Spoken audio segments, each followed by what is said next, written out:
जय माता दी दोस्तों, कैसे हैं आप लोग। आई होप आप सभी ठीक होंगे। तो दोस्तों, जो माँ वैष्णो देवी की यात्रा के ऊपर जो मैंने वीडियो बनाई है वो मैंने अपने चैनल पे अपलोड कर दी है।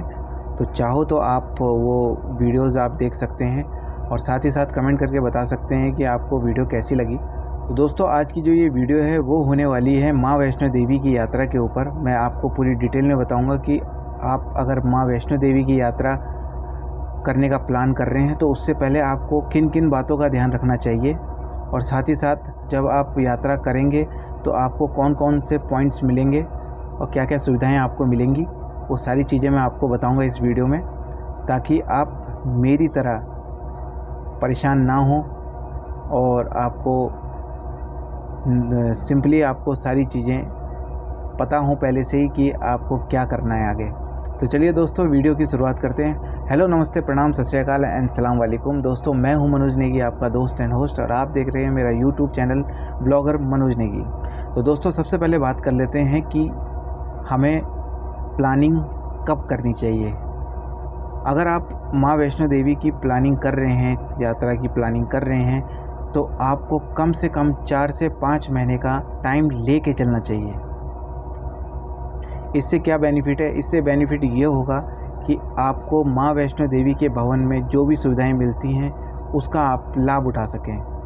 हालांकि माँ वैष्णो देवी के भवन में काफ़ी ज़्यादा सुविधाएं मिलती हैं जो आपको एट द टाइम आपको वहाँ मिल जाएगी, लेकिन कुछ चीज़ें ऐसी हैं जिसको बुक करना पहले ज़रूरी है, जैसे हेलीकॉप्टर राइड, बैटरी कार, रूप वे और होटल्स। अगर आप चाहते हैं कि भवन के पास में मेरा होटल हो जिससे कि सुबह की आरती मैं आराम से कर सकूं, तो आपको 4 से 5 महीने पहले बुकिंग करानी पड़ेगी। और एक चीज़, हाँ, आपको 4 से 5 महीने पहले रेलवे की रिजर्वेशन भी करवा लेनी है, रेल की रिजर्वेशन भी करा लेनी है, ताकि आपको जो टिकट मिले वो कंफर्म मिले और कम दामों में मिले। तो दोस्तों, अब बात कर लेते हैं कि हमें इन सारी चीज़ों की बुकिंग कैसे करनी है। तो आपको माता वैष्णो देवी श्राइन बोर्ड के पोर्टल से ये चीज़ें बुकिंग करानी होगी। इसका URL ID है www.matawaishnodevi.org.in। यहाँ पे आपको अपना रजिस्ट्रेशन कराना पड़ेगा। रजिस्ट्रेशन यूज़र ID और पासवर्ड आपके ईमेल ID पे आएगी। ये चीज़ें आपको मिलने के बाद आप इसके पोर्टल पे विज़िट करिए। पोर्टल पे आपको हेलीकॉप्टर राइड, यात्रा पर्ची और बैटरी कार और रूपवे, ये 4-5 चीज़ें आपको पोर्टल पे मिल जाएंगी। इंस्ट्रक्शन के अकॉर्डिंग आपको इन चीज़ों की बुकिंग करा लेनी है 4 से 5 महीने पहले। साथ में अपना आधार कार्ड भी रखिए या कोई ID प्रूफ अपने साथ होना चाहिए जब आप ये बुकिंग करवा रहे हो। तो दोस्तों, बुकिंग करने के बाद जब आप कटरा में पहुंच जाते हैं, वहाँ पे आपका जो आपका एंट्री गेट होगा, वहाँ पे आपका यात्रा पर्ची और आधार कार्ड चेक होगा। उसके बाद आपके सारे बैग्स वगैरह चेक होंगे सिक्योरिटी रीज़न से। एंट्री करने के बाद आपको वहाँ पे जो सुविधा मिलेंगी वो हैं हॉर्स राइडिंग, पालकी, ये 2 चीज़ें वहाँ पे मिल जाती हैं। पहले पिट्ठू हुआ करती थी, वो अब नहीं है, तो अभी हॉर्स राइडिंग और पालकी आपको वहाँ से मिल जाएगा। मैं रिकमेंडेड करूँगा, अगर आप फर्स्ट यात्रा कर रहे हैं तो आप पैदल यात्रा करें, काफ़ी अच्छा महसूस होता है। और यदि आप नहीं चल पाते हैं तो आप इन चीज़ों को हायर कर सकते हैं वहाँ से। अगर आपके साथ छोटे बच्चे हैं तो आप उनके लिए भी स्क्रॉल ले सकते हैं वहाँ से। जब आप स्क्रॉल वहाँ से बुक करा रहे हैं तो आप ध्यान रखिए कि जो उस स्क्रॉल को लेके जा रहा है आपके बच्चों के साथ, उसका ID प्रूफ आपके पास होना चाहिए। तो दोस्तों, थोड़ा आगे पहुँचने पर आपको बाणगंगा के दर्शन होंगे। तो बाणगंगा में आप नहा सकते हैं। 3 किलोमीटर चलने के बाद आपको प्रथम चरण के दर्शन होंगे।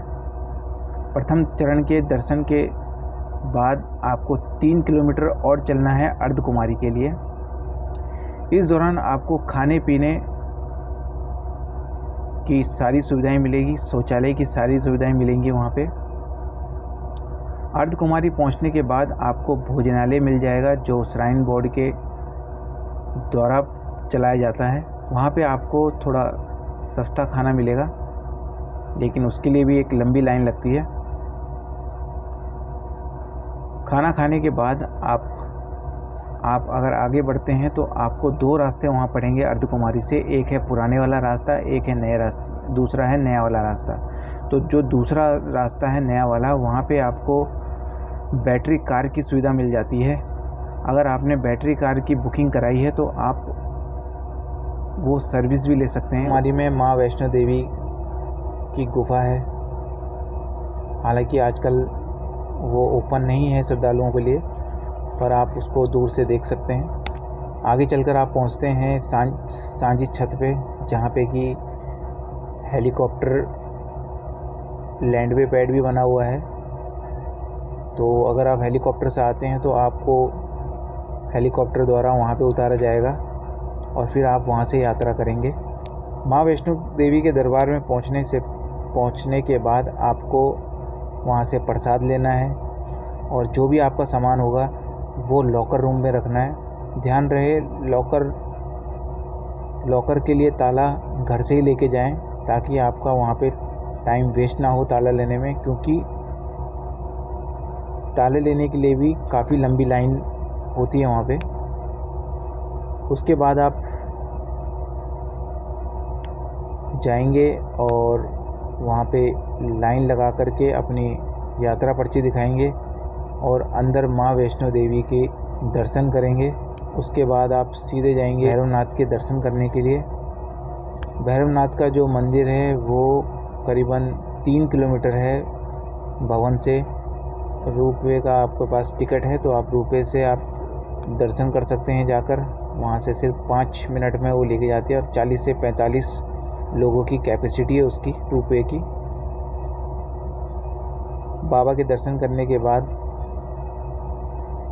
आप वहाँ पे आसपास के सीन देख सकते हैं, काफ़ी खूबसूरत हैं। और वहाँ से दर्शन करने के बाद आप सीधे रोपवे के थ्रू वापस आ सकते हैं और वहाँ से वापसी के लिए कटरा जा सकते हैं। लास्ट और इम्पॉर्टेंट चीज़ जो मेरे साथ हुई है वो ये कि अगर आप सोच रहे हैं कि मैं कटरा से प्रसाद लेके जाऊंगा, प्रसाद होता है, एक होती चावलों की मूढ़ी बोलते हैं, दूसरा चीज़ उसमें होता है अखरोट। मूढ़ी तो आपको मिल जाएगा जैसा होता है नॉर्मली, लेकिन जो अखरोट होते हैं वो जो आपको दिखाए जाएंगे वो अखरोट आपको कभी नहीं मिलेंगे, बल्कि उनकी जगह ऐसे अखरोट होंगे जो आप पत्थर पे भी मारोगे तो भी नहीं टूटेंगे। तो उसके लिए आपको क्या करना है, पहले चेक करना है कि ये जो अखरोट हैं वो दांत से टूट सकते हैं या हाथ से टूट सकते हैं। अगर वो दिखाया उसने तो उसको पहले उसको तोलने दीजिए, तोलने के बाद उसको चेक कीजिए कि आपने जो अखरोट दिए हैं क्या वही हैं, देखे थे क्या वही हैं। क्योंकि वहाँ पे वो क्या करते हैं कि आप जब प्रसाद लोगे तो आप सोचोगे कि मुझे अपनी फैमिली के लिए भी लेना है, अपने पड़ोसियों के भी लेना है, अपने रिश्तेदारों के लिए भी लेना है। तो काफ़ी ज़्यादा क्वांटिटी में आप वो प्रसाद ले लेते हैं। उसके बाद वो क्या करते हैं कि उस प्रसाद को और साथ में वो जो अखरोट होते हैं जो उन्होंने बाद में चेंज किया होता है उसको जल्दी से एक बड़े से थैले में डाल करके उसको सील देते हैं और उसको काफ़ी ज़्यादा टाइट बांध देते हैं। तो जो हम लोग होते हैं वो हम सोचते हैं कि वाह ये क्या अच्छी सर्विस दी है इसने तुरंत उसको सिलाई करके दे दिया, अब तो ये बहुत अच्छा बैग बन गया है और इसको मुझे ले जाने में भी थोड़ा आसानी रहेगी। तो ये चीज़ सोच के हम चेक नहीं करते उसको, और जब घर आके देखते हैं तो वो कुछ और ही रहता है। तो इस स्कैम से बचने के लिए सिर्फ यही रास्ता है कि जिस अखरोट को आपने तुलवाया है उसको एक बारी चेक कर लें, 1-2 अखरोट उठा के कि क्या ये वही डाले हैं जो मैंने चेक किए थे। तो दोस्तों ये चीज़ें हैं जो मैंने वहाँ जाके महसूस किया, और जब मैं वहाँ से दिल्ली वापस आ रहा था तो काफ़ी ज़्यादा मेरे दिमाग में चल रहा था कि यार जो नए लोग जाते हैं या फर्स्ट टाइम जाते हैं यात्रा करने तो उनके साथ ये चीज़ें परेशानियाँ हो सकती हैं। तो तभी से मेरे माइंड में था कि आप लोगों के लिए एक वीडियो तैयार करूँगा, और मैं आपके लिए वीडियो तैयार किया है। तो प्लीज़ इस वीडियो को ज़्यादा से ज़्यादा देखें, और जो जा रहे हैं, जो प्लानिंग कर रहे हैं, तो उनको भी आप उनके साथ शेयर कर सकते हैं ताकि वो इन चीज़ों से पहले ही अवेयर रहें और अपनी यात्रा को मंगलमय करें। तो दोस्तों, आप सभी की यात्रा मंगलमय हो। जय माता दी।